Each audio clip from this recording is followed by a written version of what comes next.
साताऱ्यातील युवती कस्तुरी पाथरे हिचं दुर्दैवी निधन झालं. या कुटुंबियांच्या पाठीशी संपूर्ण सिंधुदुर्ग जिल्ह्यातल्या लोकांच्या सहवेदना आहेत. परंतु त्यानंतर जो प्रकार झाला, खरं तर कस्तुरीच्या मृत्यूनंतर त्यांच्या नातेवाईकांचा, त्यांच्या गावातील ग्रामस्थांचा आक्रोश किंवा त्यांचा त्यावेळची भूमिका समजू शकतो. परंतु या आक्रोशामध्ये इतर समाजकंटकांनी जो भाग घेतला तो पूर्णपणे चुकीचा आहे. तिच्या नातेवाईकांच्या ची काय भावना होती, परंतु इतर लोकांनी डॉक्टरांच्या हॉस्पिटलची तोडफोड करणं तो पूर्णपणे चुकीचा आहे आणि पोलिसांनी त्यावेळी बघायची भूमिका घेतली आहे. खरं तर सिंधुदुर्ग जिल्हा पुन्हा एकदा कायदा सुव्यवस्थेच्या बाहेर जातोय. सिंधुदुर्ग जिल्ह्यामध्ये दहशतवाद पुन्हा सुरू होतोय अशी आता सगळ्या सर्वसामान्य मनामध्ये शंका निर्माण झालेली आहे. डॉक्टर नागवेकर हे गेले अनेक वर्ष या सिंधुदुर्ग जिल्ह्यामध्ये सेवा दिली आहे.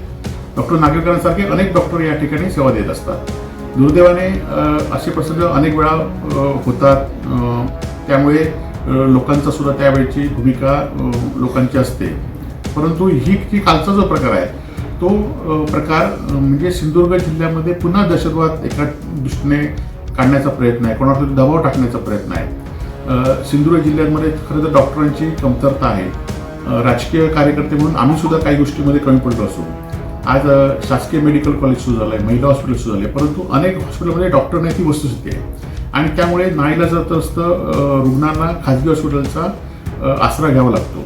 आज नागवेकर कधी रात्री अपरात्री म्हणजे 2-2, 3-3 वाजता हॉस्पिटलमध्ये डॉक्टर असतात, त्यांचं कुटुंबीय असतं आणि त्यामुळे समाज म्हणजे एखाद्या चूक झाली म्हणून त्यांना सातत्याने ट्रोल करणं हे पूर्णपणे चुकीचं होईल. त्यांना दहशतवादाच्या भूमिकेत किंवा त्यांना दडपणाखाली आणणं हे पण डॉक्टरांना चुकीचं होईल आणि त्यामुळे सिंधुदुर्ग जिल्ह्यातल्या डॉक्टरांच्या पाठीशी आम्ही आहोत.